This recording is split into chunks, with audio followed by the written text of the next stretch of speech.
The evening sun painted the sky orange and pink as Maria Santos pushed her cleaning cart down the long hallway of the Metropolitan Music Conservatory. Her back ached from hours of mopping floors and wiping down practice rooms. She was 42 years old, but some days she felt much older. The cart's wheels squeaked softly against the polished marble floor, a sound she had grown used to over the past 8 years of working here. Behind her, walking quietly with her head down, was her daughter Lily. The 16-year-old girl carried her mother's extra cleaning supplies in a worn backpack. It was summer break, and Maria brought her daughter to work most evenings. She couldn't afford childcare, and she didn't like leaving Lily alone in their small apartment until late at night. Lily didn't mind coming to the conservatory. In fact, she loved it. While her mother cleaned, she would sit in the hallways and listen. Through the doors of practice rooms, beautiful music floated out. Piano pieces, violin melodies, and sometimes voices singing in languages Lily didn't understand. She would close her eyes and let the music wash over her like ocean waves. The conservatory was a beautiful building. It had tall ceilings with fancy decorations and big windows that let in lots of light. The walls were painted cream and gold. Expensive paintings hung in frames. Everything looked clean and perfect. It was very different from the world Lily knew outside these walls. Maria had come to America from the Philippines 12 years ago. She left behind her family, her friends, and everything familiar. She came with dreams of a better life for herself and her daughter. But life in America was harder than she expected. She worked 3 jobs to pay for their tiny apartment and put food on the table. During the day, she cleaned offices. In the evenings, she cleaned the conservatory. On weekends, she worked at a laundromat. Lily rarely complained. She was a quiet girl with long black hair that she usually kept in a simple ponytail. She wore clothes from thrift stores and carried a backpack that was patched with duct tape in several places. At her public school, some kids made fun of her. They laughed at her shoes that were too old and her phone that was cracked. But Lily had learned to ignore them. She had something more important than nice clothes or new phones. She had music. When Lily was 10, her mother had saved money for 6 months to buy her a keyboard. It was old and used, bought from a pawn shop, but it worked. The keys made sounds when you pressed them, and that was all that mattered. Lily taught herself to play using videos on the internet. She would watch the same video over and over, pausing and replaying until her fingers learned where to go. At first, she could only play simple songs, but she practiced every day. While other kids her age were playing video games or chatting with friends, Lily sat at her keyboard in their small apartment. Her fingers moved across the keys, making mistakes, starting over, trying again. Her mother would come home tired from work and find her daughter still practicing. It made Maria's heart swell with pride and pain at the same time. Now, 6 years later, Lily could play pieces that sounded like they came from a professional. But she had never played on a real piano. A keyboard was not the same as a real piano. The keys felt different. The sound was different. Lily had watched enough videos to know this. She dreamed of sitting at a grand piano, feeling the weight of real keys under her fingers, hearing the rich sound that only a real piano could make. Maria stopped her cart outside a practice room. Through the window in the door, she could see a grand piano. It was black and shiny, sitting in the middle of the room like a beautiful piece of art. The room was empty now. All the students had gone home for the day. Lily stood beside her mother, staring at the piano through the window. She pressed her hand against the glass as if she could touch the instrument through the door. Maria saw the look on her daughter's face. It was a look of longing, of desire, of dreams that seemed impossible. "Mama," Lily said softly, "do you think I could ever play on a piano like that?" Maria's heart broke a little. She put her arm around her daughter's shoulders. "Maybe one day, my love. Maybe one day." They moved on to the next room. Maria cleaned while Lily sat in the hallway, doing her homework by the light of the wall lamps. But Lily couldn't concentrate on her math problems. Her mind kept wandering to the piano. She thought about how the keys would feel. She thought about how the music would sound in that big, beautiful room. An hour passed. Then another. The building grew quiet. The last few teachers left, calling out goodbyes to Maria as they walked past. The security guard, Mr. Johnson, made his rounds. He was a kind older man who always smiled at Lily and sometimes brought her candy. "Working hard, young lady?" he asked as he walked by. "Yes, sir," Lily replied politely. "That's good. Education is important," he said, then continued down the hall. By 9 o'clock, the building was empty except for Maria, Lily, and Mr. Johnson somewhere on another floor. Maria was finishing up the last practice room. She was tired. Her feet hurt. Her hands were red from cleaning chemicals. But she was almost done. Just one more room to clean and then they could go home. She pushed her cart to the room with the grand piano. Lily followed behind her. Maria unlocked the door and went inside. The room smelled like wood polish and something else, something Lily couldn't quite name. Maybe it was the smell of music itself, if music had a smell. Lily stood in the doorway, not wanting to step inside. This room felt sacred somehow. The piano sat there waiting. Its black surface reflected the lights from above. It was the most beautiful thing Lily had ever seen up close. Maria began cleaning, wiping down the windows and mirrors, sweeping the floor. Lily watched the piano. She watched her mother work. An idea began to form in her mind. A crazy idea. A wonderful, terrifying idea. "Mama," Lily said quietly. "Yes, my love." Maria was wiping down a chair. "Can I play it for my mom?" Maria stopped what she was doing. She turned to look at her daughter. Lily's eyes were wide and hopeful. She looked like a little girl again, asking for something special, something that meant everything. Maria knew she shouldn't. The instruments here were expensive. Students paid thousands of dollars to attend this school. Teachers would be upset if they knew the cleaning lady's daughter touched their precious piano. But Maria looked at her daughter's face and couldn't say no. "Just for a few minutes," Maria said. "And be very gentle." Lily's face lit up like the sun. She walked slowly toward the piano as if approaching something holy. She sat down carefully on the bench. It was the right height. She adjusted her position slightly. Then she lifted her hands and placed them over the keys. For a moment, she just sat there, frozen. This was it. This was the moment she had dreamed about for 6 years. Her heart was beating so fast she could hear it in her ears. Then she pressed down on the keys. The sound that came out was nothing like her keyboard at home. It was rich and full and beautiful. It filled the room like water filling a glass. Lily's breath caught in her throat. She pressed another key, then another. She began to play a scale, listening to each note carefully. Maria stopped cleaning. She stood still, watching her daughter. Lily closed her eyes. Her fingers found their way across the keys. She began to play a piece she had practiced 1,000 times on her old keyboard. It was Chopin's Nocturne in E-flat major. It was a piece about night and dreams and beauty. Her fingers moved with confidence now, no longer nervous. The music flowed from the piano like a river. It was soft and gentle, then grew stronger. Lily's whole body moved with the music. She swayed slightly. Her fingers danced across the keys. She forgot about the thrift store clothes. She forgot about the kids who laughed at her. She forgot about their tiny apartment and her mother's tired face. There was only the music. Maria stood frozen, tears running down her face. She had heard her daughter play many times on the old keyboard at home. But this was different. On this real piano with its perfect sound, her daughter's talent shone like a diamond. The music was so beautiful it hurt. It hurt because it showed Maria everything her daughter could be, everything she deserved to have, and everything Maria couldn't give her. Lily played for 10 minutes. She moved from Chopin to another piece, something she had written herself. It was a simple melody, but it was hers. When she finished, she held her hands over the keys for a moment, not wanting to let go. Then slowly she lifted them and placed them in her lap. She turned to look at her mother. Maria was crying. "Mama, why are you crying? Did I do something wrong?" Maria rushed forward and hugged her daughter tight. "No, my love, no, you were perfect." "You were so perfect." They held each other for a moment. Then Maria gently pulled away. "We need to go now. It's getting late." Lily stood up from the bench. She looked back at the piano one more time, memorizing every detail. She didn't know when she would get another chance to play on a real piano. Maybe never. Maria quickly finished cleaning the room. They gathered their things and left, turning off the lights and locking the door behind them. They walked down the long hallway, past all the other practice rooms, past the portraits of famous musicians on the walls.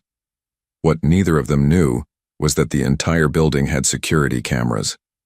The cameras recorded everything all day and all night. They recorded students practicing. They recorded teachers giving lessons. And tonight, they had recorded a 16-year-old girl in thrift store clothes playing Chopin on a grand piano while her mother cried and watched. Up in the security office, Mr. Johnson sat at his desk watching multiple screens. He had seen Maria let her daughter play the piano. He had turned up the volume on that camera and listened. He was no music expert, but even he could tell the girl was good. Really good, he smiled to himself. He wouldn't tell anyone. The cleaning lady worked hard. Her daughter seemed like a nice kid. What harm did it do to let her play for a few minutes? He went back to his rounds, thinking nothing more of it. But the next morning, things would change. The next morning, someone else would review the security footage, and that person would not keep quiet about what they saw. That person would find it funny. That person would share it with friends, and those friends would laugh and mock and spread the video far and wide. But tonight, as Maria and Lily rode the bus home through the dark city streets, they didn't know any of this was coming. Tonight, Lily felt happy. She had played on a real piano. She had asked her mother, "Can I play it for my mom?" And her mother had said yes. The memory of those keys under her fingers, the sound of that beautiful instrument would stay with her forever. Maria held her daughter's hand as they rode the bus. Lily rested her head on her mother's shoulder. Outside the window, the city lights blurred past. Inside, both of them felt peaceful. For just this moment, everything was perfect. They got off at their stop and walked 3 blocks to their apartment building. It was old and the paint was peeling. The stairs creaked. Their apartment was on the 3rd floor. It was small, just 2 rooms and a bathroom. But it was clean and it was theirs. Lily went straight to her keyboard. She wanted to play more to keep the feeling going. But when she pressed the keys, they sounded hollow and fake compared to the grand piano. She sighed and turned it off. "Go to sleep, my love," Maria said. "It's late." "Okay, Mama, thank you for letting me play tonight. It was the best thing ever." "You're welcome, my sweet girl. Now sleep." Lily got ready for bed. She lay down and closed her eyes. In her mind, she was still sitting at that grand piano. She was still playing.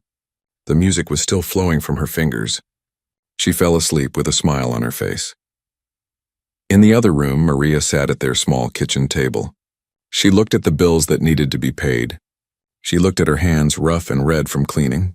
She thought about her daughter's talent, trapped in their small world. She wished she could give her more. She wished she could pay for lessons, for a real piano, for a chance at the conservatory. But wishes didn't pay bills. Wishes didn't change reality. Maria was just a cleaning lady. Her daughter was just a poor girl with a gift and no way to use it. Tomorrow she would wake up and go to her day job. Tomorrow night she would clean the conservatory again. And life would go on the way it always did. Maria didn't know that tomorrow would be different. Tomorrow everything would change. But tonight she just felt tired. She turned off the lights and went to bed, never knowing that miles away a video was being saved, copied, and prepared to spread across the internet like wildfire. The next morning started like any other morning for Victoria Chen. She woke up in her large bedroom in her family's expensive house. Her room was bigger than some apartments. She had a walk-in closet full of designer clothes. Her bathroom had a marble counter and a huge mirror surrounded by lights. She was 18 years old and had never wanted for anything in her life.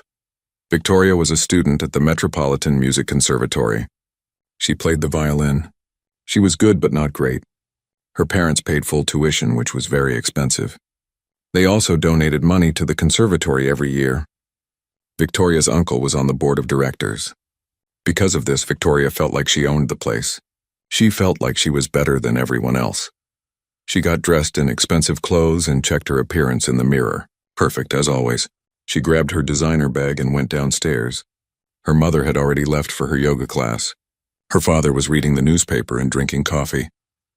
"Good morning, darling," he said without looking up. "Morning, Dad," Victoria replied. She grabbed a protein smoothie from the refrigerator and headed out to her car. It was a new car, a gift for her 18th birthday.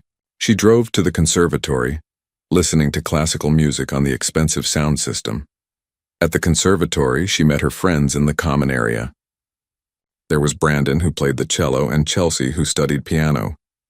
They were both from wealthy families like Victoria. They all wore expensive clothes and carried the newest phones. They looked like they belonged in a fashion magazine, not a music school. "Did you see the security footage from last night?" Brandon asked, a smirk on his face. "What footage?" Victoria asked, sitting down beside him. "Oh, you have to see this. It's hilarious," Chelsea said, pulling out her phone. Brandon worked part-time in the conservatory's administrative office. He wasn't supposed to look at security footage, but he did anyway. Sometimes he found funny things. Last month, he had caught a teacher falling asleep during a boring meeting. This time, he had found something even better. "Watch this," he said, turning his phone so Victoria could see. The video showed one of the practice rooms. A woman in a cleaning uniform was wiping down the windows. Then a teenage girl came into the frame. She was wearing old, cheap-looking clothes. Her shoes were worn out. She walked up to the grand piano and sat down. "Oh my God, is that the cleaning lady's kid?" Victoria said, starting to laugh. "Just wait," Brandon said. In the video, the girl started to play the piano. The audio wasn't great on the security footage, but you could hear the music. That wasn't what made them laugh, though. They were laughing at how the girl looked. They were laughing at her cheap clothes. They were laughing because she was the daughter of a cleaning woman, sitting at a piano that cost more than her mother probably made in a year. "This is too good," Victoria said. "Send it to me." "Way ahead of you," Brandon said. He had already sent the video to several people. Victoria watched the video again. She took a screenshot of the girl sitting at the piano, her face visible in profile. The girl's eyes were closed and she looked so serious, so focused. Victoria thought this made it even funnier. "She really thinks she's something special," Victoria said. "Look at those shoes. Did she find them in a dumpster?" Chelsea laughed. "And that outfit. Does she shop at the thrift store?" "Probably," Brandon said. "Her mom is just a cleaning lady. They probably don't have much money." Victoria felt a mean idea forming in her mind. She loved social media. She had thousands of followers on her accounts. She posted pictures of herself at fancy restaurants, on vacations, at parties. People liked her posts. They commented about how lucky she was, how beautiful, how perfect her life seemed. She opened her social media app and uploaded the screenshot of the girl at the piano. She thought of a perfect caption. "When the help thinks she can play," she added some laughing emojis and posted it. Within seconds, people started liking it and commenting. "OMG, who is this? Is that really at your school?" "Dead shoe, her clothes though." The comments kept coming. People Victoria didn't even know started sharing the post. Brandon posted the video on his account too. Chelsea did the same. By lunchtime, half the students at the conservatory had seen it. In another part of the city, Maria was at her day job, cleaning an office building. She had no idea what was happening. Lily was at home reading a book and practicing on her keyboard. She had no idea either. They had no social media accounts. They couldn't afford the kind of phones that made social media easy to use. They lived in a different world from Victoria and her friends. That evening, Maria and Lily went to the conservatory again. It was Maria's regular evening shift. Lily brought her homework. She was still thinking about the night before, about playing that beautiful piano. It had been like a dream. They arrived at 6 o'clock. The building was still busy. Students were practicing for their upcoming showcase. Teachers were giving lessons. Maria started her work in the West Wing, cleaning the classrooms and offices. Lily sat in her usual spot in the hallway doing math problems. Around 7 o'clock, Victoria and her friends decided to stay late. They were supposed to be practicing for the showcase, but they were really just hanging around and talking. When they heard Maria's cleaning cart squeaking down the hallway, Victoria got an idea. "Oh, this is perfect," she whispered to Brandon and Chelsea. "Come on." They walked out of the practice room and into the hallway. Maria was cleaning, her back bent, working hard as always. Lily was sitting on a bench about 20 feet away, her nose in a textbook. "Excuse me?" Victoria said loudly. Maria looked up. She saw 3 students standing there. They were young, beautiful, and looked expensive. She didn't know their names, but she had seen them around. She always tried to stay out of the students' way. "She was just here to clean." "Yes, miss," Maria said politely. "I just wanted to say," Victoria continued, a fake sweet smile on her face, "we really enjoyed your daughter's concert last night." Maria looked confused. "Concert? What concert?" Brandon laughed. "Yeah, she's very talented. We all saw the video." "Video?" Maria said. Her English was good, but sometimes she missed things. Chelsea held up her phone. "The security footage of your daughter playing the piano. It's everywhere." She turned the phone so Maria could see. There was Lily sitting at the piano. And there were all the comments, all the laughing emojis, all the mean words. Maria's face went pale. She felt cold all over. "We didn't know the help was so musical," Victoria said. The fake sweetness was gone from her voice now. She just sounded mean. Maybe she can play for us while we practice. You know, like background music. Lily heard the voices. She looked up from her book. She saw her mother standing there looking at a phone. She saw 3 students laughing. She stood up and walked over. What's going on? Lily asked quietly. Oh, here she is. The star, Brandon said. He showed Lily his phone. Lily saw herself on the screen. She saw the comments. She saw how many people had shared it. She saw what they were saying about her clothes, her appearance, her mother. Her face turned red. She felt hot all over, like she was burning up from the inside. We're just saying, Victoria continued, that it's cute you think you can play. I mean, it's good that you have hobbies, even if you'll never actually amount to anything. That piano cost $50,000, Brandon added. Your mom probably makes, what, $30,000 a year? You shouldn't touch things you can't afford. Chelsea laughed. Does playing piano come with the mop? Is that like a package deal? Maria wanted to say something. She wanted to defend her daughter. She wanted to tell these cruel children that her daughter was worth 100 of them. But she couldn't. She needed this job. Without this job, she couldn't pay rent. Without rent, they would be on the street. So she stayed quiet even though it killed her inside. Lily stood there, frozen. She felt tears starting to form in her eyes, but she refused to cry. She wouldn't give them that satisfaction. She just stared at the floor, her hands clenched into fists. Anyway, Victoria said, just wanted to let you know you're famous now. Well, internet famous. Which isn't really famous at all. She laughed and walked away, her friends following her. Maria and Lily stood there in the empty hallway. They could hear Victoria and her friends laughing in the distance. Maria put her arm around her daughter. Don't listen to them, Maria whispered. Don't let them steal your music. But the damage was done. Lily felt humiliated, embarrassed, small. All the joy from playing the piano the night before was gone. Now all she felt was shame. They continued with the evening. Maria cleaned. Lily sat and pretended to do homework, but she couldn't focus. Her mind kept going back to that video. All those people laughing at her.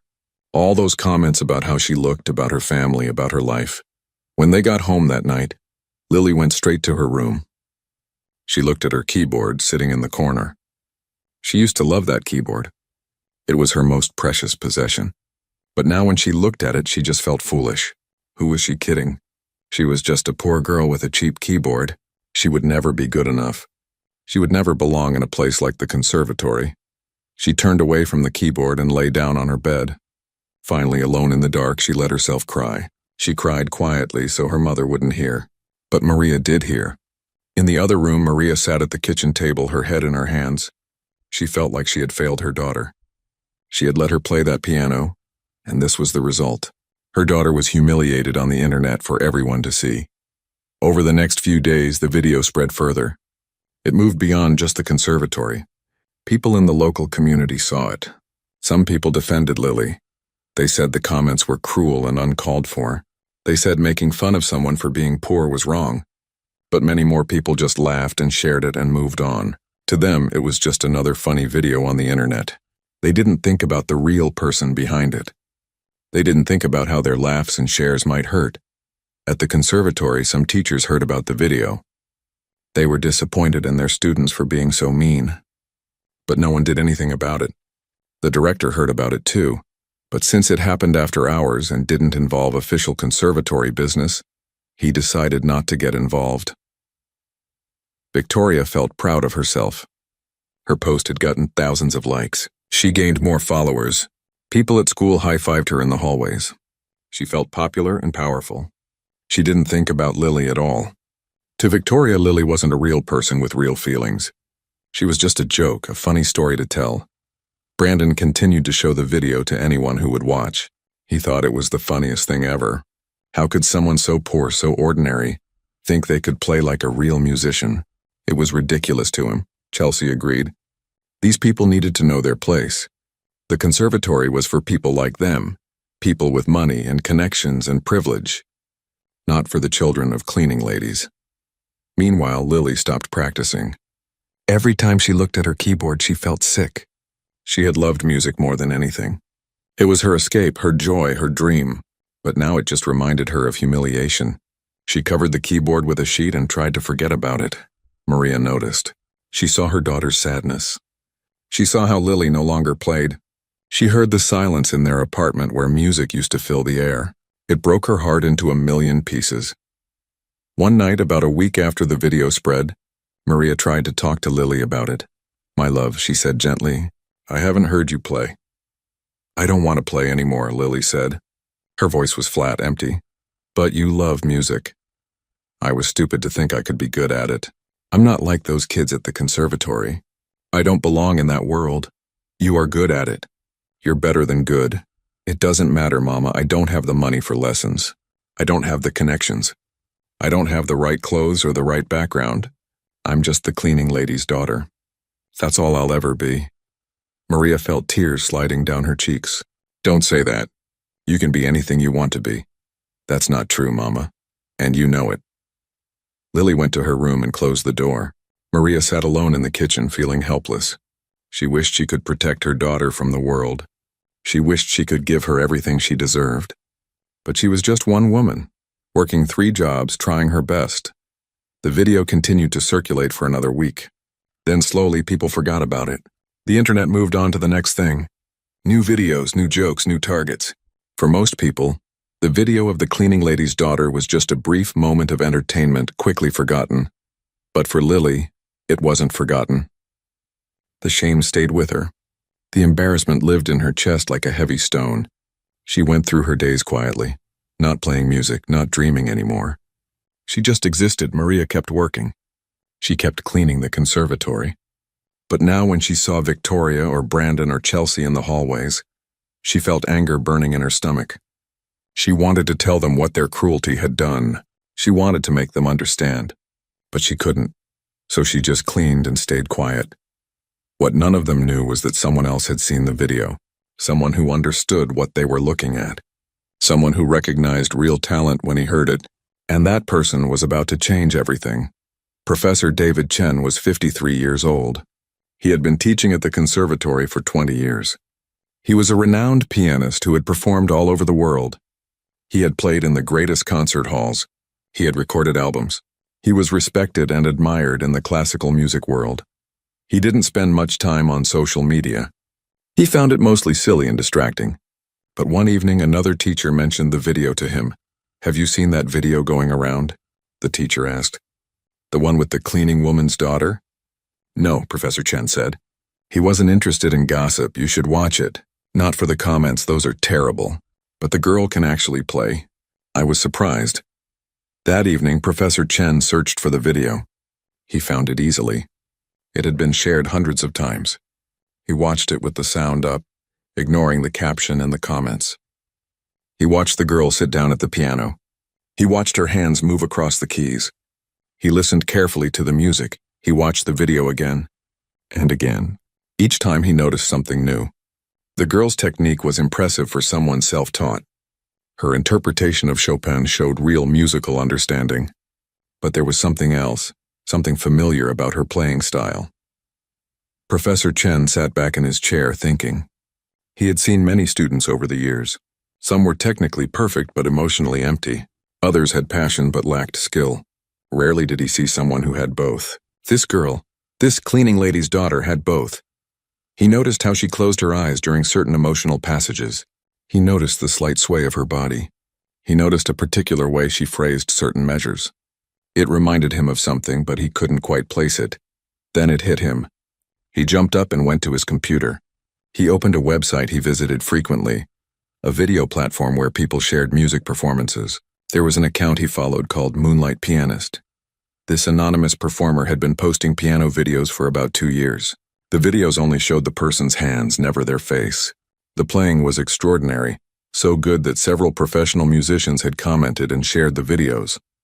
Professor Chen had watched every video on this channel.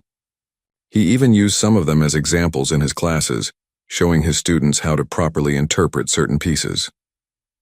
He opened the channel now and watched a recent video. It was a Chopin nocturne, the same piece the girl had played in the security footage. He watched the hands in the video.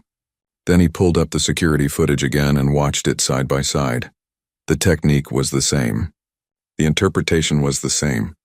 The way the hands moved, the slight pause before certain notes, the dynamic choices, everything matched. Professor Chen's heart started beating faster. Could it be? Was the cleaning lady's daughter the mysterious moonlight pianist? The person whose videos had thousands of followers? The person that music critics had written about trying to guess their identity? He needed to be sure. He spent the next 2 hours comparing videos, looking for proof. He found it in small details. A small scar on the left hand, the same unique way of approaching certain technical passages, the habit of closing the eyes during emotional moments. It was her. The cleaning lady's daughter was moonlight pianist. The girl Victoria and her friends had mocked and humiliated was actually more talented than anyone at the conservatory knew. She was internet famous in the classical music world, and she didn't even know it. Professor Chen leaned back in his chair, amazed. He thought about all the views and comments on those videos.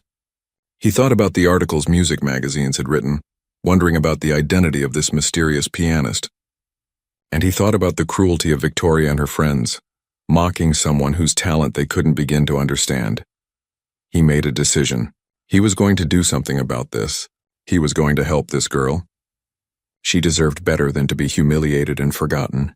She deserved to be recognized for the extraordinary musician she was, and he knew exactly how to make that happen.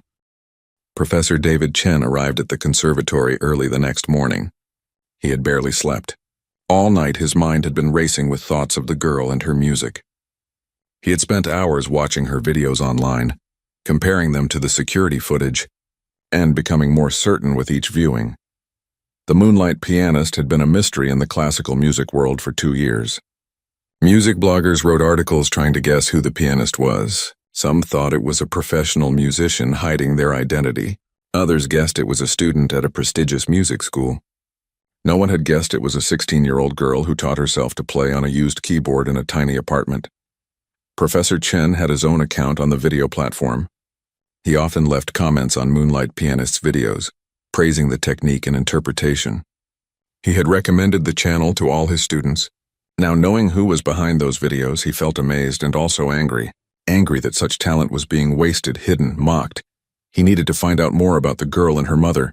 He went to the administrative office and asked to speak with the director's assistant. "I need information about one of our cleaning staff," he said. The assistant looked surprised. Professor Chen rarely asked for anything. He was a quiet man who kept to himself and focused on his teaching. "Which staff member?" the assistant asked. "The woman who works evening shifts. She has a daughter who sometimes comes with her." The assistant typed on her computer. "That would be Maria Santos. She's worked here for 8 years. Very reliable. Never missed a shift. Is there a problem?" "No problem," Professor Chen said. "I just need to contact her. Can you give me her phone number?" The assistant hesitated. "I'm not supposed to give out personal information." "It's important," Professor Chen said. "I assure you, it's for a good reason." The assistant looked at him for a moment, then wrote down a phone number on a piece of paper. "Please don't tell anyone I gave you this." "Of course. Thank you." Professor Chen went back to his office. He sat at his desk staring at the phone number. What would he say? How do you call a woman and tell her that her daughter, who was just humiliated on the internet, is actually an incredible talent? How do you explain that you've been following her videos online without sounding strange? He decided to think about it more. He had classes to teach today. He would call Maria in the evening when he had time to talk properly. His first class was with advanced piano students. Victoria was in this class. So were several other students who had seen and shared the video. Professor Chen looked at them as they came in, laughing and chatting, carrying their expensive instrument cases and bags. They had no idea what they had done. They had no idea they had mocked someone far more talented than themselves. "Good morning, class," Professor Chen said.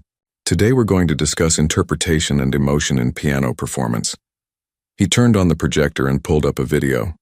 It was one of Moonlight Pianist's recordings, a performance of a Rachmaninoff piece. The students watched the screen, which showed only hands on a keyboard. "This pianist has become quite popular online," Professor Chen said.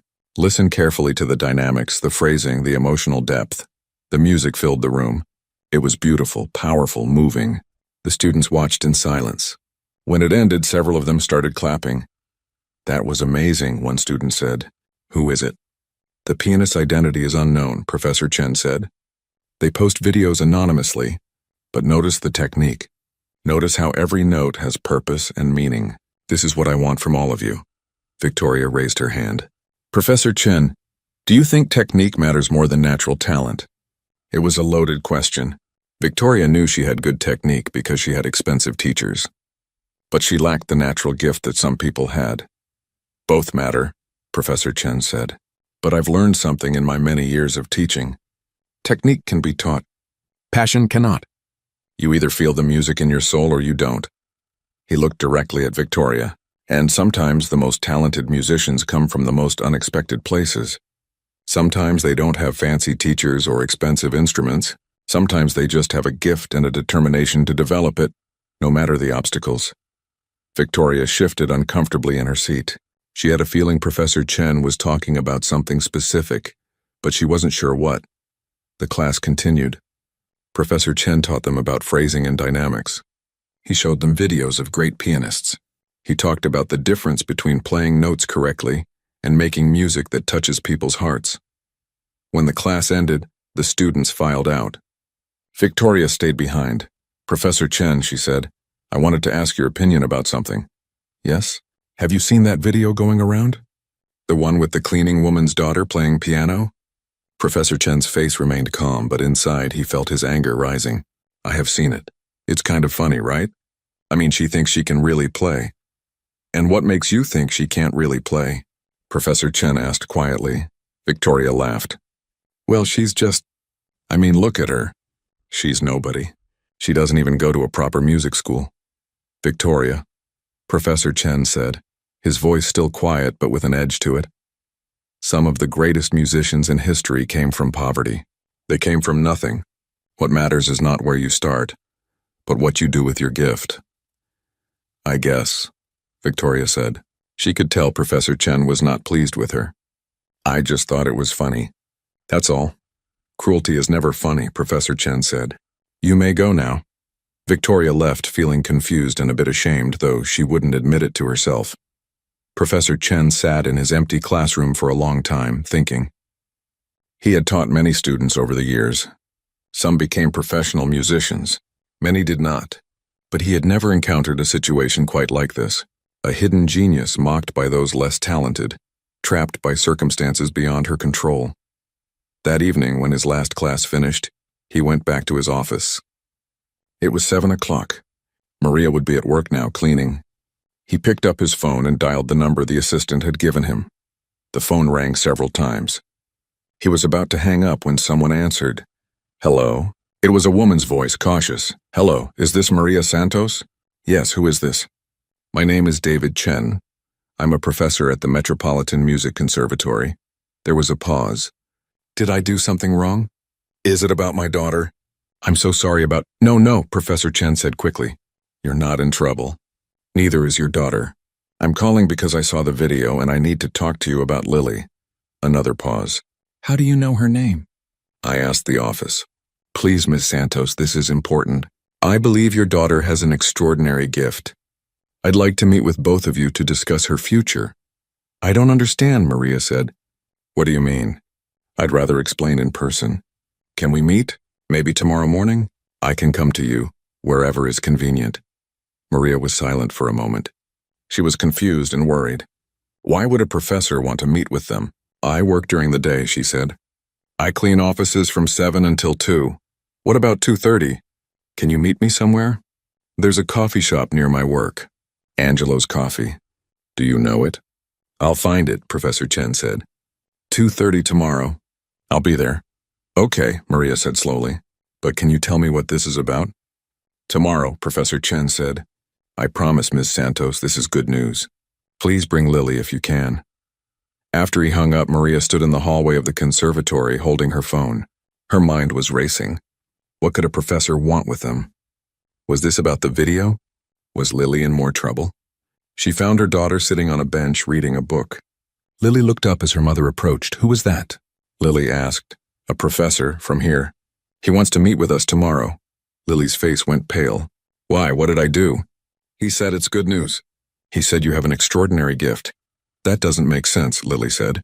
No one here thinks I have any gift. They think I'm a joke. I don't know, my love. But we'll find out tomorrow. That night, neither of them slept well. They both lay awake, wondering what the meeting would bring. Lily was scared. She thought maybe this was some kind of trap, another way for the rich students to make fun of her. Maria was worried too, but also had a tiny bit of hope. Maybe, just maybe, something good would come from all this pain. The next day passed slowly. Maria went to her job cleaning offices. Lily stayed home, trying to distract herself with books and TV, but her mind kept wandering to the meeting. What would this professor say? What did he want? At 2 o'clock, Maria finished work. She went home and picked up Lily. They took the bus to Angelo's Coffee. It was a small, comfortable place with old wooden tables and the smell of fresh coffee. They arrived early and sat at a table in the back, both nervous. At exactly 2:30, a man walked in. He was Asian, in his 50s, with kind eyes and gray hair at his temples. He wore casual but nice clothes. He looked around the coffee shop, and when he saw Maria and Lily, he smiled and walked over. "Mrs. Santos, I'm David Chen," he said, extending his hand. Maria shook it. "This is my daughter, Lily." Professor Chen shook Lily's hand too. She barely looked at him, keeping her eyes down. "Thank you for meeting me," he said, sitting down. "Can I get you something?"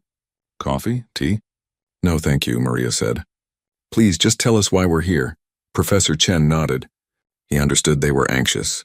He pulled out his phone and opened the video platform. He turned it so they could see the screen.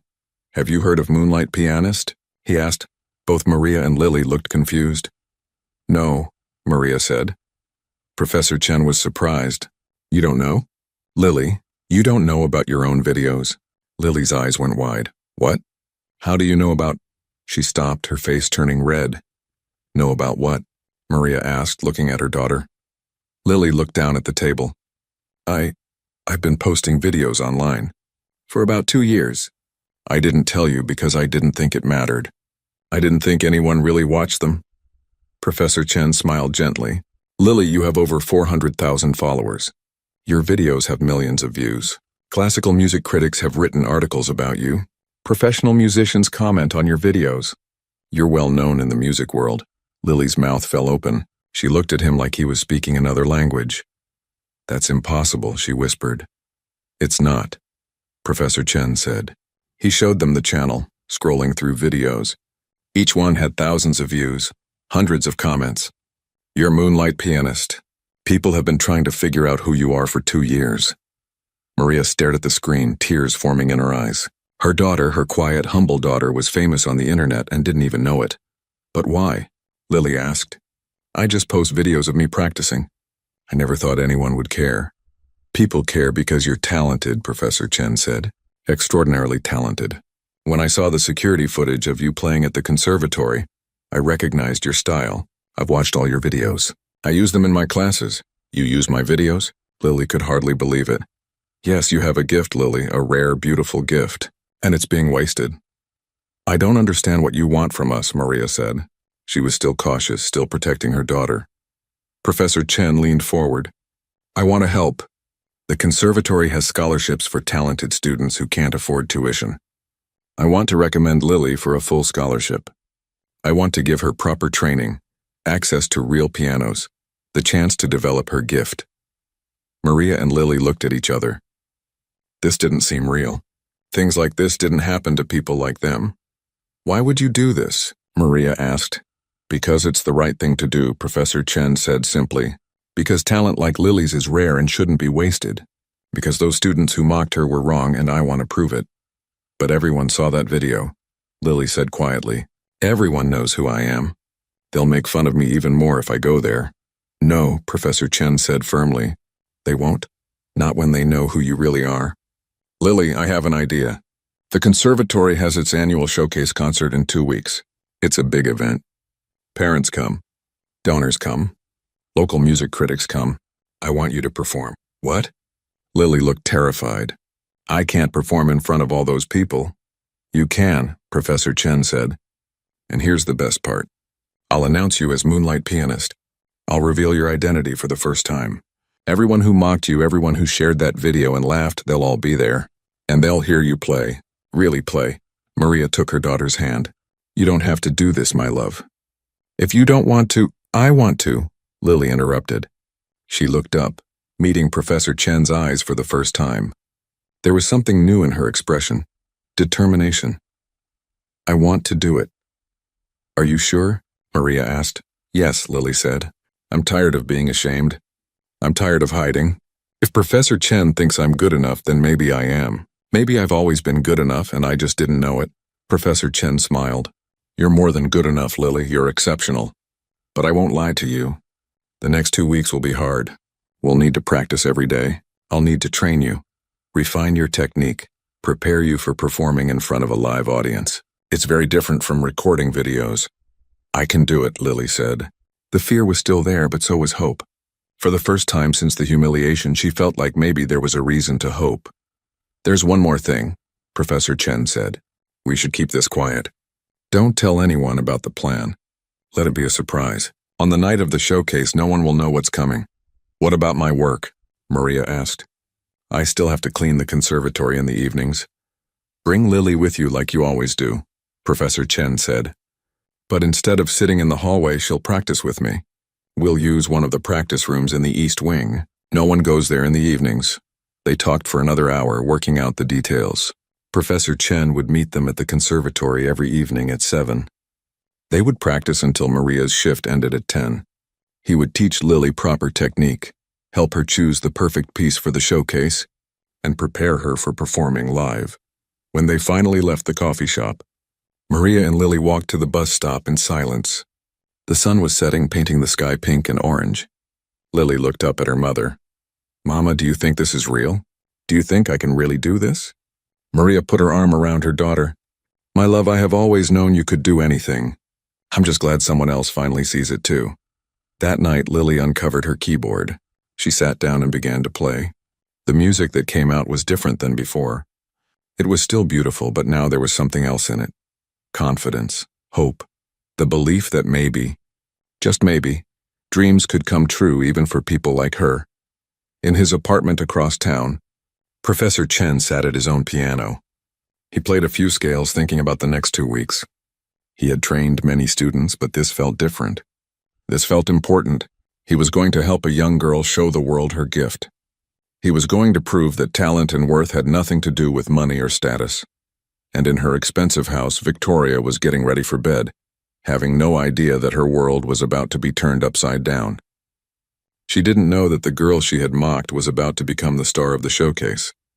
She didn't know that in 2 weeks she would have to face the consequences of her cruelty. The stage was set. The players were in position. In 2 weeks, everything would change. But for now, Lily played her keyboard in her small apartment. Her mother listened with tears of joy. And a kind professor planned how to give a deserving girl the chance she had always needed but never thought she would get.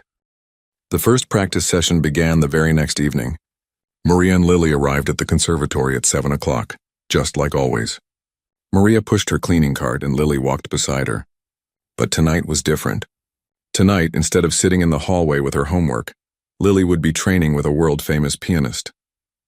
Professor Chen met them in the East Wing, just as he had promised. He led them to a practice room at the end of a long hallway. It was a beautiful room with wood panels on the walls and a gorgeous grand piano in the center. The room was far from where other students practiced, so they would have privacy.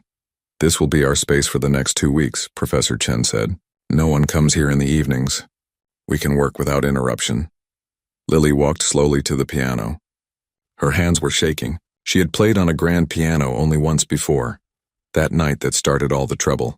Now she was being given permission to play, to practice, to learn. It felt like a dream. Sit down, Professor Chen said gently. Let's start with some basics. Lily sat on the bench.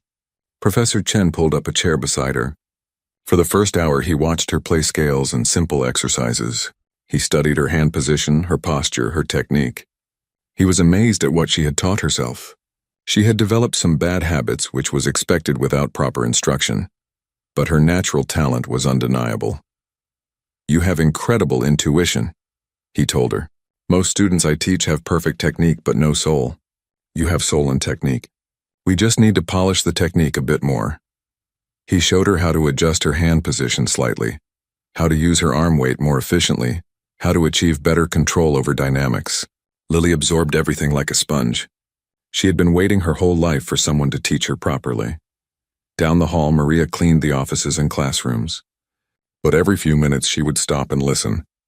Through the walls she could hear the piano. She could hear her daughter playing, stopping, playing again. She could hear Professor Chen's patient voice giving instructions. It made her heart full.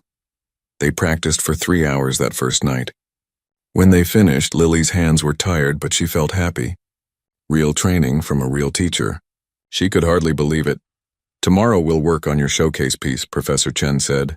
"I think you should play Rachmaninoff's Piano Concerto No. 2, the first movement. It's challenging, but I believe you can do it." "That's a very difficult piece," Lily said. "I've tried to play it on my keyboard, but I've never played it all the way through on a real piano." "We have 2 weeks," Professor Chen said. "That's enough time. I've seen your videos. I know you can do this." Over the next few days, they fell into a routine. Every evening, Maria and Lily arrived at the conservatory. Maria cleaned while Lily practiced. Professor Chen was always there, patient and encouraging. He pushed Lily hard, but never made her feel bad when she made mistakes. The Rachmaninoff piece was indeed difficult. It required technical skill, emotional depth, and physical stamina. There were moments when Lily wanted to give up, when she thought it was too hard, when she thought she wasn't good enough.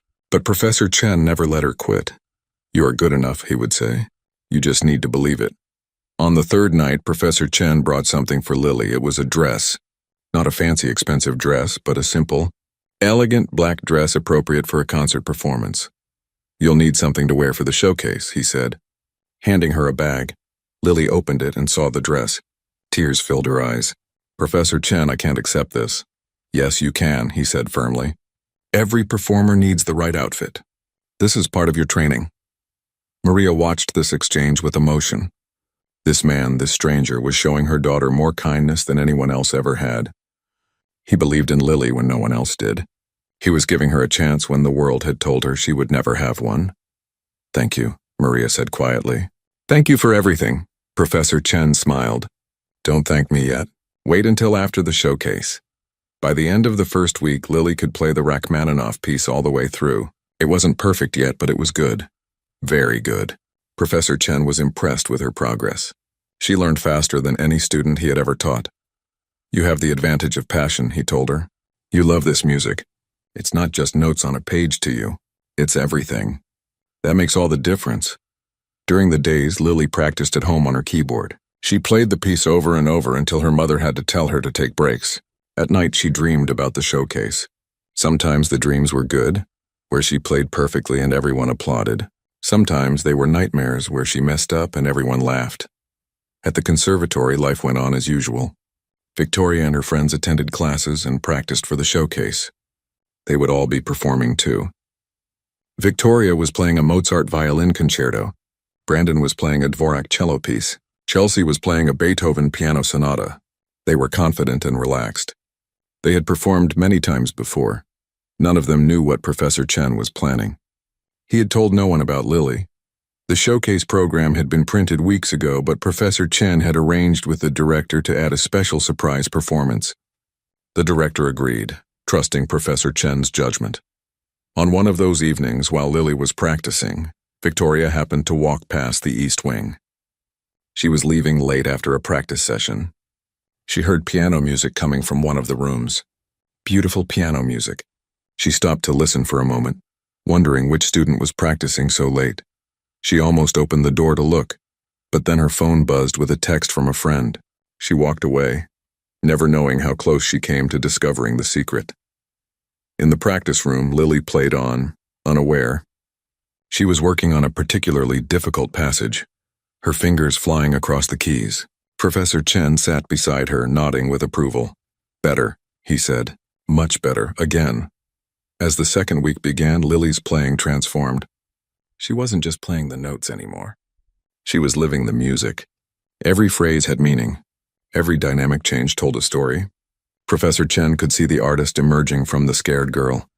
"Tomorrow we'll work on performance skills," he told her. "Playing for a live audience is different from recording videos. You need to connect with the audience. You need to command the stage." The next evening, instead of just playing, Professor Chen taught Lily about performance. How to walk onto the stage, how to bow, how to sit at the piano with confidence, how to handle nerves, how to recover if she made a mistake. Everyone makes mistakes, he said. Even professionals. The mark of a true artist is how you handle those mistakes. You don't stop. You don't panic. You keep going. He made her practice her entrance over and over. Walk to the piano, bow, sit down, adjust the bench. Place hands on the keys, begin. You need to own that stage, he said. When you walk out there, you need to believe you belong there. Because you do. Lily practiced her entrance until it felt natural. She practiced until she could do it without thinking. Maria watched these rehearsals during her breaks. She saw her daughter growing more confident with each day. The scared, humiliated girl from 2 weeks ago was disappearing. In her place was a young woman who was starting to believe in herself. 3 days before the showcase, Professor Chen made an announcement in his advanced piano class. Victoria and Chelsea were both in the class. As you know, the annual showcase is this Friday, he said. I'm excited to announce that we'll have a very special surprise performance. For the first time, the mysterious internet sensation known as Moonlight Pianist will perform live and reveal their identity. The class erupted in excited chatter. Everyone knew about Moonlight Pianist. Some of the students followed the account. They had watched the videos. They had wondered who the pianist was. Who is it? One student asked. That's the surprise, Professor Chen said with a small smile. You'll find out on Friday. Victoria leaned over to Chelsea. I bet it's someone famous. Maybe a professional who's been hiding their identity for publicity. Probably, Chelsea agreed. It's definitely going to be someone impressive. They had no idea. No idea at all. That evening, Professor Chen told Lily about his announcement. She felt her stomach twist with nerves. Everyone's going to be watching, she said. Everyone's going to be judging. Let them judge, Professor Chen said. Let them watch. You're going to show them what real talent looks like. They practiced her piece one more time. It was nearly perfect now. Lily had worked so hard for 2 weeks. She had pushed through fear and doubt. She had trusted Professor Chen and trusted herself. I think you're ready, Professor Chen said when they finished. You're going to be amazing. 2 days before the showcase, Maria did something she rarely did. She took a day off from her jobs. She went to the library and used their computer to look up the Moonlight Pianist channel. She watched all of Lily's videos. She read all the comments. People from all over the world had watched her daughter play. They left comments in English, Spanish, Chinese, Japanese, and languages Maria didn't recognize. They all said the same thing. The playing was beautiful, moving, extraordinary. Her daughter, who had taught herself on a used keyboard, who had never had a single lesson until 2 weeks ago, had touched people all over the world with her music. And she hadn't even known it. Maria cried as she watched the videos and read the comments. She cried for all the years of struggle. She cried for all the times she couldn't give Lily what she deserved. She cried because now finally someone was giving her daughter a chance. The day before the showcase, Lily was too nervous to eat. She practiced at home during the day, but her fingers felt clumsy. What if she forgot the notes? What if she messed up? What if everyone laughed at her again? That evening at the conservatory, she told Professor Chen about her fears. I don't know if I can do this, she said. What if I'm not good enough? Professor Chen sat down beside her. Lily, listen to me. You are good enough. You've always been good enough. Tomorrow night, you're not playing for Victoria or Brandon or anyone who doubted you. You're playing for yourself. You're playing for your mother who sacrificed everything for you. You're playing for every person who ever told you that you couldn't do something because of where you came from. Show them they were wrong. Lily took a deep breath. He was right. This performance wasn't about proving something to Victoria and her friends. It was about proving something to herself. Okay, she said. I can do this. I know you can, Professor Chen said. Now let's run through it one more time. They practiced the piece one final time. It was beautiful. Everything was in place. The technique was solid. The emotion was there. Lily was ready. When they finished, Professor Chen stood up. That's it. No more practice. Tonight, go home and rest. Tomorrow, you'll make history. Maria finished her cleaning shift and she and Lily went home. On the bus, Lily was quiet, lost in thought. Maria held her hand. Are you scared? Maria asked. Yes, Lily admitted. But I'm also excited. Does that make sense? Perfect sense, Maria said. That's how you know something is important. It scares you and excites you at the same time. At home, Lily tried the dress on one more time. It fit perfectly. She looked at herself in the mirror. She barely recognized the girl staring back. She looked older, more confident. She looked like a performer. That night she couldn't sleep. She lay in bed going over the piece in her mind. Her fingers moved slightly as if playing invisible keys. She thought about walking onto that stage. She thought about sitting at the grand piano in front of hundreds of people. She thought about Victoria and Brandon and Chelsea watching from the audience. Tomorrow everything would change. Tomorrow she would stop being the cleaning lady's daughter that everyone mocked. Tomorrow she would become Lily Santos, pianist. The girl who proved that talent and worth had nothing to do with money or status or where you came from. In another part of the city, Professor Chen couldn't sleep either. He was thinking about the showcase. He had trained many students over the years, but this felt different. This felt like the most important performance he had ever been part of. He wasn't performing, but in a way he was. He was giving a voice to someone who had been silenced. He was shining a light on talent that had been ignored. He thought about Victoria and the other students who had mocked Lily. He wondered how they would react. Would they be ashamed? Would they apologize? Or would they find some way to dismiss it, to protect their egos? It didn't matter. What mattered was Lily. What mattered was giving her the recognition she deserved. Across town, Victoria was also thinking about tomorrow. She was excited about her own performance. She had practiced her Mozart concerto for months. She was confident she would do well. She was also curious about the mysterious moonlight pianist. Who could it be?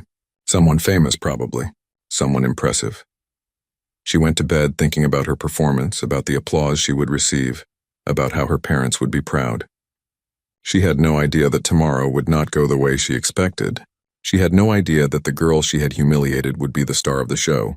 The stage was set. Tomorrow night, the showcase would begin. Tomorrow night, Lily would walk onto that stage. She would sit at the grand piano. She would place her hands on the keys. And she would play. She would play like her life depended on it. Because in a way it did. Her future, her dreams, her chance to prove herself, it all came down to tomorrow night. And she was ready. Scared, yes, but ready. More ready than she had ever been for anything in her life. The sun rose on Friday morning, the day of the showcase. Lily woke early, her heart already racing. Today was the day. There was no going back now. In just a few hours, she would face her fears and her critics. She would show them all what she could do. She would show them that the cleaning lady's daughter had more talent in her little finger than they had in their whole privileged lives. She got up, made breakfast, and tried to calm her nerves. Her mother was already awake, watching her with proud, worried eyes. "How do you feel?" Maria asked. "Terrified," Lily answered honestly, "but also ready." "I'm ready, Mama." Maria hugged her daughter tight. "I'm so proud of you.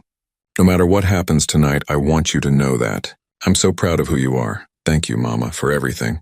For believing in me. For working so hard so I could have a chance. This is for you, too." They held each other for a long moment. Then Maria pulled back and smiled.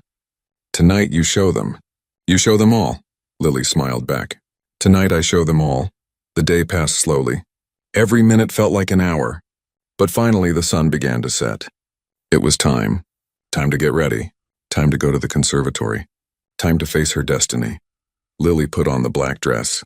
Maria helped her with her hair, putting it up in an elegant style. They looked at each other in the mirror, both with tears in their eyes. "You're beautiful," Maria whispered, inside and out. They took the bus to the conservatory one last time. But this time Lily wasn't hiding in the shadows. This time she was going to step into the light. The conservatory's grand concert hall was transformed for the annual showcase. The lights were dimmed and rows of velvet seats faced the stage. A beautiful Steinway grand piano sat in the center of the stage, polished until it gleamed under the spotlights. The hall could hold 300 people, and tonight every seat was taken. Parents sat in the audience dressed in expensive clothes.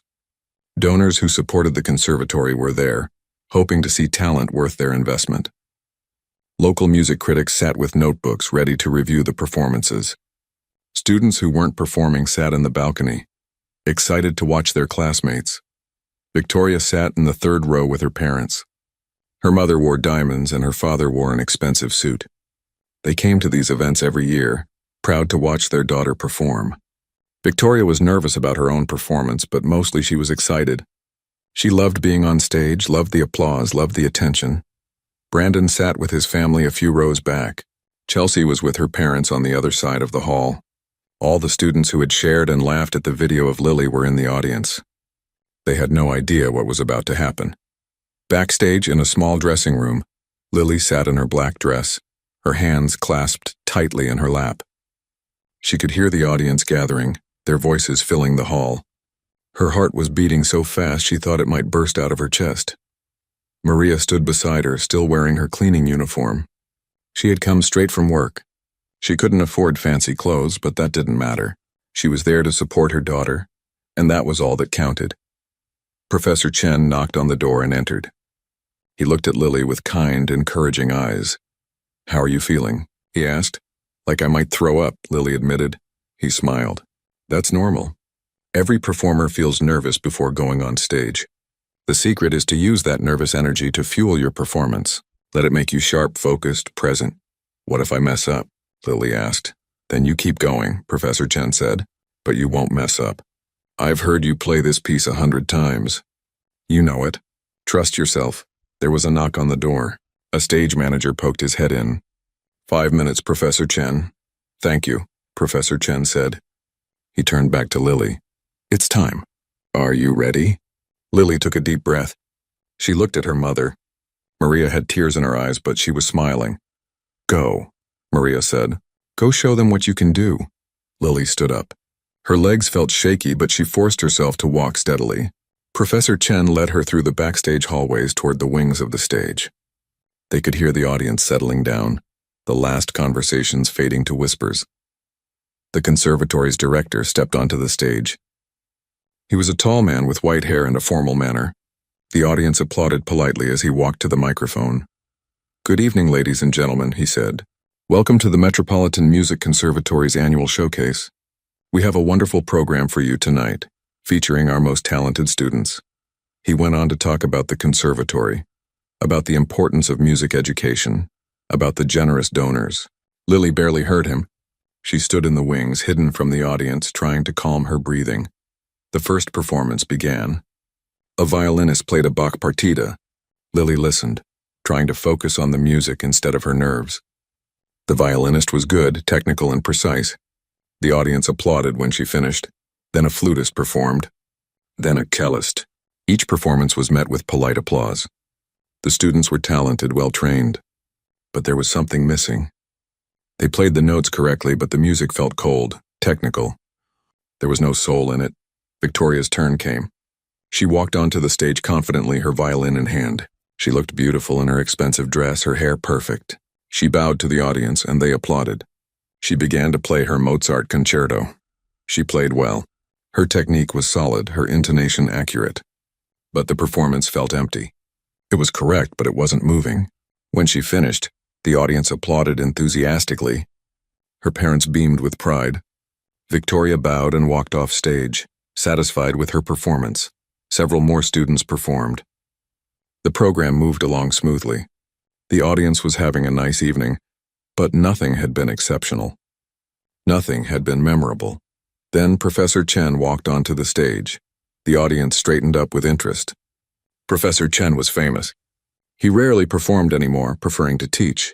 What was he doing on stage? "Good evening," he said into the microphone. "I hope you're enjoying tonight's performances.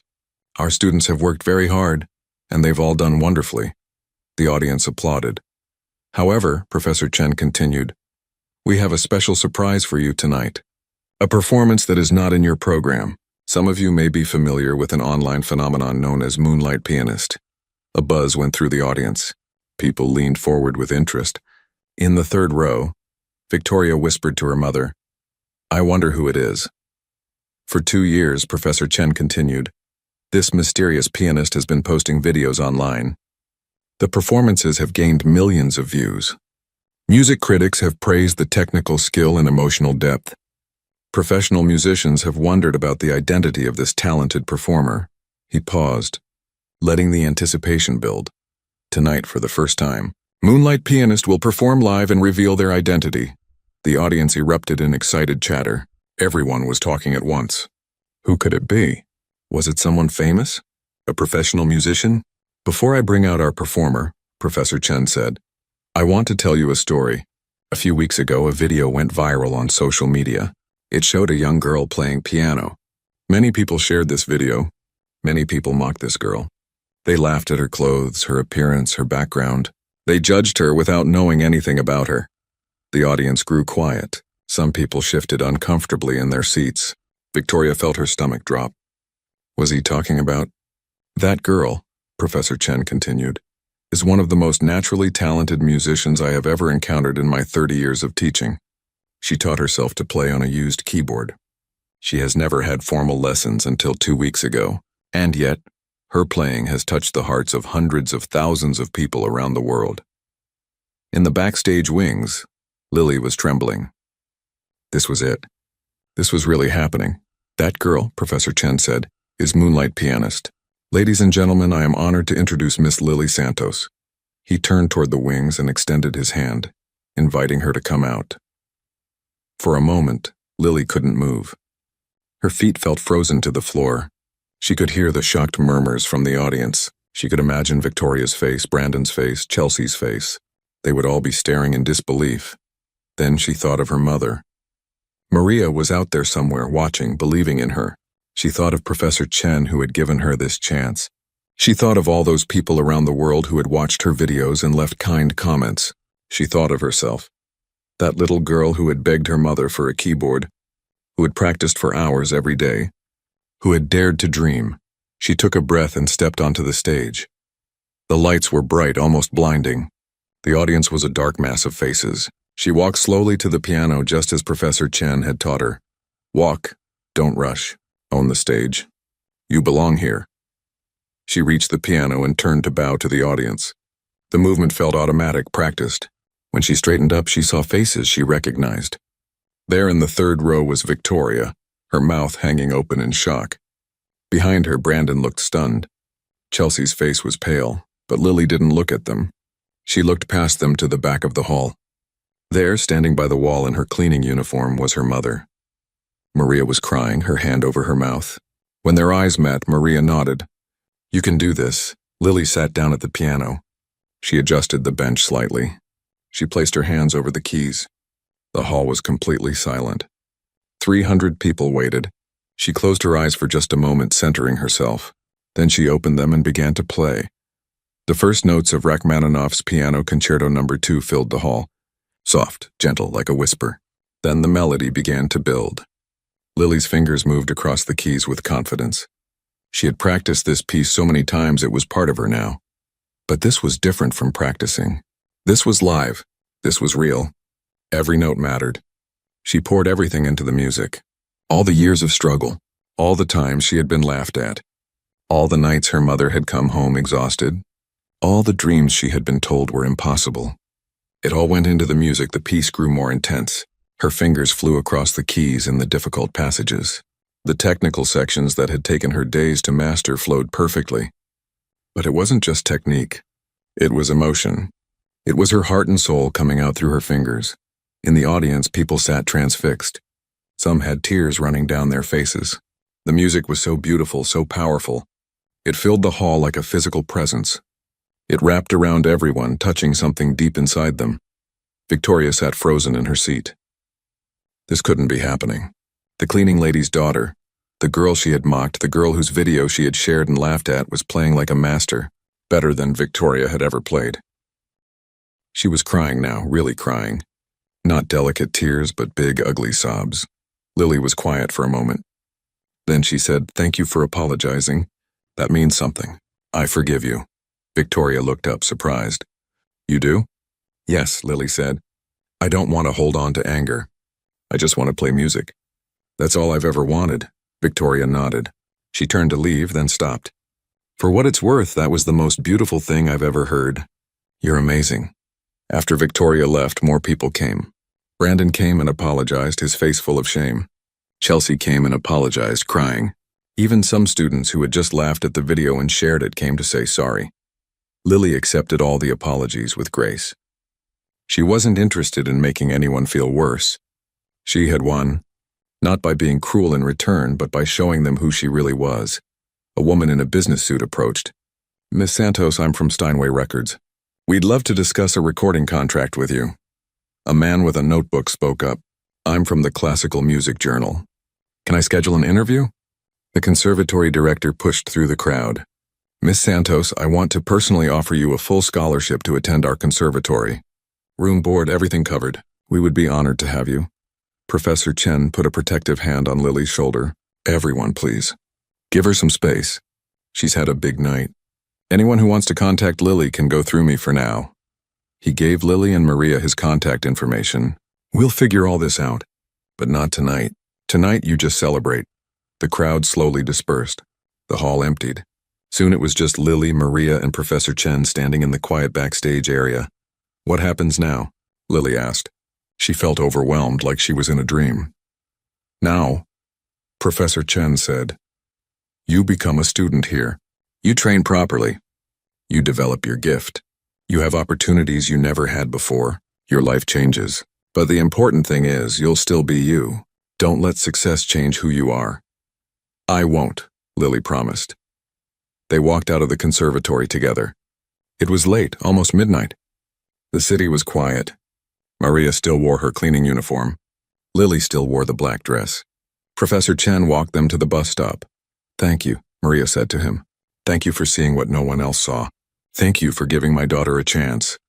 No, Professor Chen said. Thank you for raising such a remarkable young woman. You did all the hard work. I just opened a door, the bus came. Maria and Lily got on. They sat together in the back, looking out the window as the city rolled past. Neither of them spoke. There were no words for what they felt. When they got home to their small apartment, it was almost 1 a.m. Lily changed out of the dress and hung it carefully in the closet. She would need it again. There would be more performances now, more opportunities, more chances to share her music. She lay in bed exhausted but unable to sleep. Her mind kept replaying the night. The applause. The standing ovation. Victoria's apology. The record label offer. It seemed impossible. A week ago, she had been ready to give up on music forever. Now everything had changed. In the other room, Maria sat at the kitchen table. She thought about all the years of struggle. The 3 jobs. The exhaustion. The worry. The times she had lain awake wondering if she was doing enough for her daughter, if Lily would have opportunities, if they would ever escape their circumstances. Tonight, she had her answer. Her daughter would have opportunities, not because of money or connections, but because of talent, hard work, and the kindness of one man who believed in her. Maria pulled out her phone. She logged into the video platform for the first time and found Lily's channel, Moonlight Pianist, 400,000 followers. She scrolled through the videos, reading comments from people all over the world. This music saved me during my darkest time. I listen to this every night. So beautiful. Whoever you are, thank you for sharing your gift. Her daughter had touched all these lives and never knew it. She had made the world a little more beautiful with her music. And now finally people knew who she was. The next morning, Lily woke to her phone buzzing. Her old cracked phone that rarely got calls was suddenly filled with notifications. She had mentioned her Moonlight Pianist account during some interviews the night before. Now people were finding it, sharing it, talking about it. She opened the video platform. Her follower count was skyrocketing. 400,000 had become 500,000 overnight. Comments flooded in. I saw you perform last night. You were incredible. So proud of you. Your story is inspiring. This is what real talent looks like. Local news stations had picked up the story. Self-taught teen pianist revealed as internet sensation. Articles were being written. Videos from the showcase were being shared. Maria's phone rang. It was Professor Chen. Have you seen the news? He asked. Some of it, Maria said. Everyone wants to talk to Lily. I've had calls from radio stations, TV shows, newspapers. I think we need to be selective. Choose the ones that will tell her story properly. Would you both be willing to meet with me this afternoon to discuss it? Yes, Maria said. Of course. That afternoon they met Professor Chen at a cafe. He had a folder full of offers and opportunities. Record labels, concert opportunities, scholarship offers from multiple conservatories, interview requests from major media outlets. It's overwhelming, I know, Professor Chen said. We need to be smart about this. Lily is still young. She still needs training. We don't want her to burn out or lose sight of why she plays music. They spent hours going through everything. making decisions. Lily would accept the full scholarship to the Metropolitan Music Conservatory. She would record a single album with Steinway Records. She would do a few select interviews to tell her story, but mostly she would focus on her training and education. The music is what matters, Lily said. Not the fame. I just want to play. That's exactly the right attitude, Professor Chen said. Over the following weeks, Lily's life transformed. She started at the conservatory as a full-time student. She had her own practice room. She studied with Professor Chen and other master teachers. She made friends with students who respected her talent, not students who judged her background. Victoria approached her one day in the hallway. "Lily, can we talk?" They sat down in a practice room. Victoria looked uncomfortable. "I wanted to say again how sorry I am," Victoria said. "What I did was unforgivable." "I already forgave you," Lily said gently. "I know, but I wanted to tell you why I did it. It's not an excuse, just an explanation. I've always had everything handed to me. My parents pay for everything. They have connections. I've never had to work hard for anything. And when I saw you, someone who had nothing, playing so beautifully, it made me feel inadequate, scared, like maybe I wasn't as special as I thought I was. So I lashed out. I tried to make myself feel better by making you feel small." Lily listened carefully. "I understand," she said, "and I appreciate you telling me this. But Victoria, you don't have to compete with me. There's room for everyone to make music. Your journey is different from mine, but that doesn't make it less valid." Victoria nodded, tears in her eyes again. "You're nicer than I deserve." "Thank you." They didn't become close friends, but they developed a mutual respect. Victoria worked harder after that, pushing herself not to be better than Lily, but to be better than her old self. Maria was able to quit 2 of her 3 jobs. The conservatory offered her a better position with better pay, working in their administration office instead of cleaning. She had more time with her daughter, more time to rest, more time to enjoy life. 6 months later, Lily gave her first major concert in the conservatory's hall. The tickets sold out in hours. People came from all over the city to hear her play. Maria sat in the front row wearing a new dress she had bought for the occasion. She wasn't in her cleaning uniform anymore. She was just a proud mother watching her daughter shine. Professor Chen sat beside her. "You raised an extraordinary young woman," he said. "We were lucky," Maria said. "Lucky that you saw her. Lucky that you gave her a chance." "Luck had nothing to do with it," Professor Chen said. "Lily's talent speaks for itself. I just helped amplify it." Lily walked onto the stage to thunderous applause. She bowed, sat at the piano, and began to play. The music filled the hall, beautiful and moving. In the audience, people closed their eyes and let the music wash over them. This was what Lily had dreamed of. Not the fame or recognition, but the ability to share her music with people, to touch their hearts, to make their lives a little more beautiful. When the concert ended, she stood and bowed to a standing ovation. She looked out at the audience and saw her mother crying happy tears. She saw Professor Chen applauding proudly. She saw students and teachers and strangers who had come just to hear her play. And she remembered that night, months ago, when she had asked her mother, "Can I play it for my mom?" That one moment of courage, that one simple request had changed everything. She had been laughed at. She had been mocked and humiliated, but she had survived it. She had risen above it, and now she stood on that stage not as the cleaning lady's daughter, but as Lily Santos, pianist, a young woman who had proven that talent, determination, and dreams could overcome any obstacle. The applause continued. Lily bowed again, her heart full. She had made it. Against all odds, through all struggles,